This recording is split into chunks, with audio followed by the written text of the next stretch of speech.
has Honorable Wambua done as far as educational matters are concerned? And in particular, soliciting people to help children who actually would have never gone to school if it wasn't my intentions. Many of them. So that one is an initiative by itself. I've done it. And I even want to launch, God willing, Musyoke Wambua Education Foundation to ensure that those children that are really vulnerable and cannot access education at least are assisted. Because if I come to people like you, I know you fund the organization and it will be managed and we shall see our people, our children go to school. That is exactly what I've done. Just a tip of the iceberg. Many others later, perhaps. Mwalimu, yes. The community has perceived you as a mean person. And there are some allegations Yes. coming from the community Yes. that you are very reserved. Yes. Just to mention, Yeah. there is a time that you were accused Yeah. of not assisting Yes. an expectant mother Yeah. who was just about to deliver. And from your Yeah. opponents, Yeah. they are also taking it Yeah.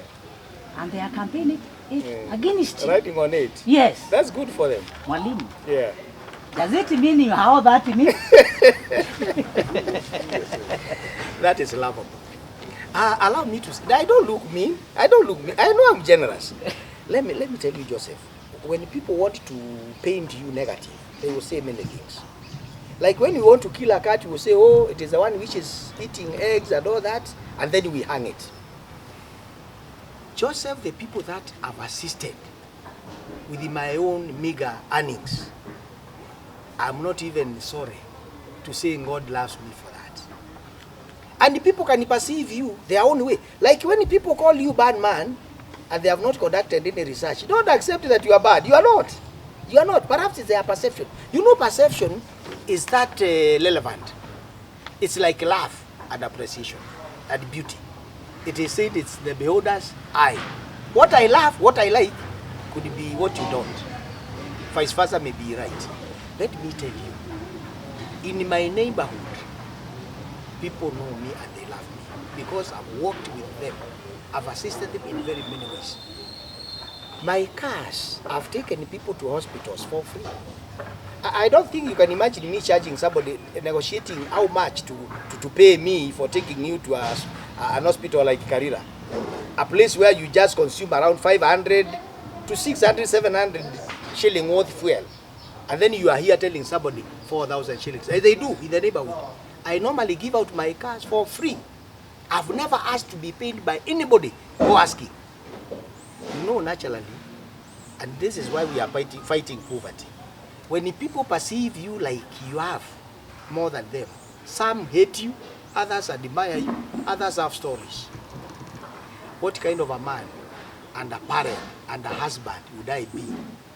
That a woman is brought to my gate to be taken to hospital to deliver a prospective future voter for me, and I do not take them to hospital. Just seek to know who is it, who is it, who is it. Find out who is it. Ask who is it. Where is this lady? Can we see her? She be brought on this very important TV for a show and for a chat to discuss this. These are actually desperate, very desperate efforts by my able competitors trying to survive the hot wave of the politics. They know they are headed nowhere. Because with such low kind of accusations, symbol propaganda, nobody will listen to that. Nobody can take it. There's nothing like that. I've even been accused of people not coming to my home. But today, I'm here with you. My wife is in charge, and we are two at home. Do we leave the gate open? Thank you, Mwalimu. Now Thank you. that you are retired, Yes. are you tired? Retirement is Serving, not... are you tired of serving the community? I'm not tired. In fact, I'm very energetic. Allow me to remind you this, Joseph. It's a perception that people tend to carry around that when you retire, it's like you are sick. You know? People perceive you like you are sick. I'm not sick. I'm strong and I'm healthy. In fact, let me tell you for free, Joseph, why I keep my white beard. Because when I walk around, I see some very young girls, some younger than my daughter. They want to flirt with me, and I feel shy because they are my young daughters. So I allow myself to have this beard because my body looks small, and they perceive me to look like a young man who perhaps would be looking for a suitor. Yet I'm their father. The looks will make me look a bit, they will ask, this man looks a bit older, let me find out. Others will curly their hair and make it black. They can even shave the way you are shaven to look like young men, bling bling, so that they can roam around like hyenas. That one I cannot do. I'm not banned. I respect myself. I'm a Christian, and I profess having been saved by God and Jesus, my Savior. Some things I cannot do. So, when we talk about age is just but a number. It also depends on how you perceive yourself. You could be that and very tired, not even retired, very tired. You look old because you have accepted to be like that. Look at US. Their current president, Joe Biden. President Biden was elected at 74. His brain is sharp. Talk about Netanyahu. Talk about Boris Johnson. This lady in Germany who recently stepped out, Queen Elizabeth. Many others.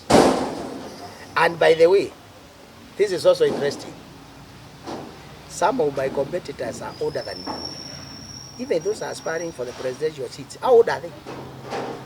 Those that are aspiring for the member of parliament, how old are they? Some even look very tired.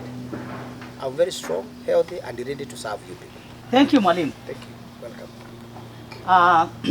So you mean, having been a public servant, this is not your retirement plan. You aspire for this seat to work for the people. Some issues compelled me to run for this. It was not a yesterday's business. Actually, back in 1917, people were coming to me, they were asking me to run. And I told them, allow me to finish my job. If they'll not have corrected their mistakes, we can talk about it. Even those who were in power then, I told them, if you continue behaving like this, you are actually inviting us to come and save our people. I am running for the seat of MCA Mwea purposely to put things right. Purposely to put things right. And in my own conviction, within a span of 5 years, Joseph, I can assure you, because I will work with each and every person in Mwea, and all professionals and the other stakeholders, a collaborative kind of inclusive leadership, we shall have transformed Mwea in such a way that people will see exactly what I was telling them. Because now they may not understand. But when we deliver on our mandate, they will believe in us. Mwalimu, I know you as a performer. Thank you. Na mtu mchapakazi. Thank you. If I may ask, Yeah. due to your good track record, Yes. if one of the aspiring governors requests you to step down for a preferred MCA aspirant, maybe for an appointment as a CECM or a chief officer, Yeah. would you take for that? Or you are just outright to represent the people of Mwea? First of all, thank you for the positive attributes that you have mentioned in my favor. Thank you. Allow me to say this. My conviction is to go for an MCA seat. Nothing else. I can lecture in universities, I can do other things in some colleges. I'm interested in giving back to my people through serving them as an MCA. Nothing else. I don't want any promises. I don't want any diversionary issues about people asking me to take up other jobs. Perhaps after elections, we can talk about that. If I do lose, because you can lose. It's important to note that. But I'm certain sure that people of Mwea love me, and I love and respect them. They will vote for me, and I will serve them. I have no interest in these other things. We still have people who can do those jobs in Mwea. Not me, why me? So, I'm interested in this seat, particularly this seat, to serve my people. That will be my happiness. Finally, Mwalimu, politics and campaigns are very expensive undertakings. I understand you need to cater for logistics, your campaign teams, facilitation, and all this. What are your sources of funding, and how much is the minimum that one requires to ask for an MCA seat? We have heard of some bragging, saying that they have 20 million, 10 million to ask for this seat. Tell us, Mwalimu, do you have this money to ask for the seat? It is nice to have money. Money is good. Money makes things happen. But money is not everything. You know, we have a God that we believe in and we trust. And God can make you great man, great woman without any money. We have great leaders like Mandela. How much would you think Mandela would have really spent on a rally or even a campaign to become the first president, the first black president of South Africa? You know, people who are fearing, people who are not sure of themselves will talk about my brother who is so-and-so, my people who are there, my clan, my money. People who are fearful, they will talk about all those things. People don't elect others for money. That is the biggest mistake my brothers would actually make. People will elect you for what you are, whether you have money or no money. We have references. We can quote. If money were anything to go by, these are the people we'd be talking about. Money is good, as I said earlier on, but it is not everything. Personally, I'm not a rich man, and I'm neither a poor man. God has blessed me with a little that I take care of my family and my friends. And I go to church and worship. And I know you don't have to have money to be elected as an MP, as an MCA, as a president. Fine, you need this money to make things happen. But you are my friends. Where possible, I will tell you, come in. I have no money here. What can we do? And I know these things will happen, and it will be done. Money is not everything. Good as it is, I don't believe in it, that it makes things happen forcibly. You soon lose the glory of being what you are, because you use money. Later on, people realize that he bought us. He is worthless. We are worth than him. We don't have anything. So I believe we can get the seats, we can get elected even without money. Personally, I don't believe in bribing. Neither do I get bribed. I don't believe in that. And any money that I spend, it is the money that must be spent. Because, of course, to travel, you need fuel, you need a car. Of course, you need some little money for you and your friends to take lunch. That is normal life. So don't worry. People will elect us. Don't worry. Thank you. You're welcome. What do you want to tell your electorate? Your parting shots. Kindly. Thank you very much.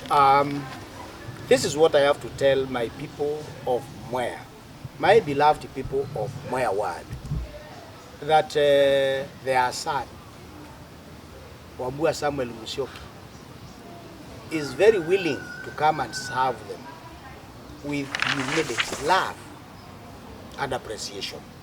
And Mwea has great men and women. It's one of the ones that you should be proud of. And I believe these people know what they want. They want service without reservations. And I know they will listen and vote for me come August 9th, 2022. And I will be their servant. Truly, I will offer servant leadership to my people, whom I love.